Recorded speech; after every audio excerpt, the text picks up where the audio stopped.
My green anole has no table manners.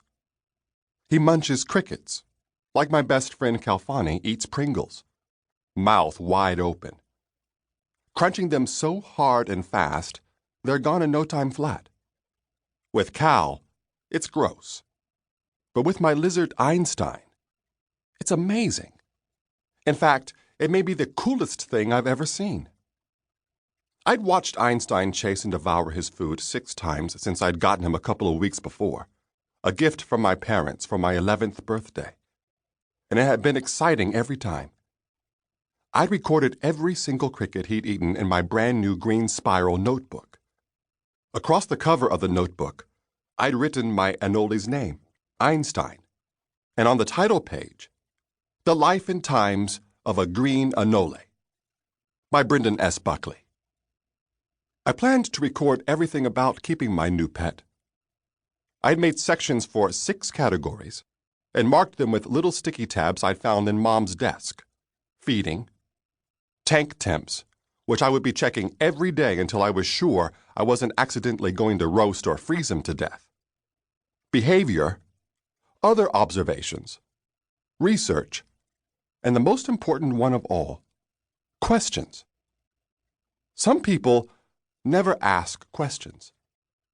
Maybe they're afraid they'll look dumb. Or maybe they don't think of things to ask. But not me. It's like my brain is one big bowl of Rice Krispies, and all my questions are the milk. It's a constant snap, crackle, and pop up there. Mom encourages all my inquiries and investigations, but Dad has his limits. Enough with the questions, Brendan, he'll say. But I can never stop asking questions.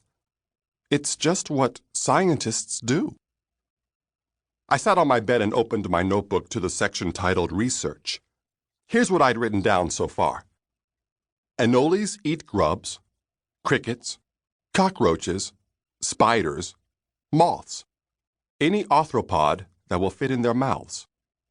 Arthropod, any of a phylum, Arthropoda, of invertebrate animals, such as insects, arachnids, and crustaceans, that have a segmented body and jointed appendages. Don't feed them anything bigger than 1/2 the size of their heads. Insects caught in the wild may be accepted eagerly. Cool, try this out. I created another bullet point for the information I hadn't had time to record the night before. Dad may be the stricter parent, but when it comes to eating healthy food and sticking to bedtimes, Mom turns into the enforcer. I wrote down what I had read on thereptilezone.com, a site for herpetologists like me. Green anoles turn brown when stressed.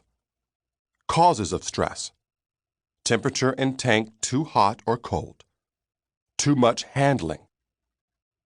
Next, I flipped to the feeding section and made my 7th entry. Saturday, September 1st, 8:00 a.m. I'd learned from the man at the pet store that if you fed your anole at the same time every day, he'd start showing up early for the grub. I pulled out my cricket keeper from under the table we'd set up to hold the 20-gallon tank. The tank was against the wall closest to the foot of my bed, next to the door. I stared into the plastic case at the few remaining crickets. They weren't called pinheads for nothing. They were practically microscopic. Sorry, guys, I'm back. I felt a little bad for the insects. Their only reason for existing was to serve as lizard chow. But then again, that's what the food chain is all about. The big guys eat the little guys. Then the even bigger guys come along and eat them. That's life. Something has to die so something else can live.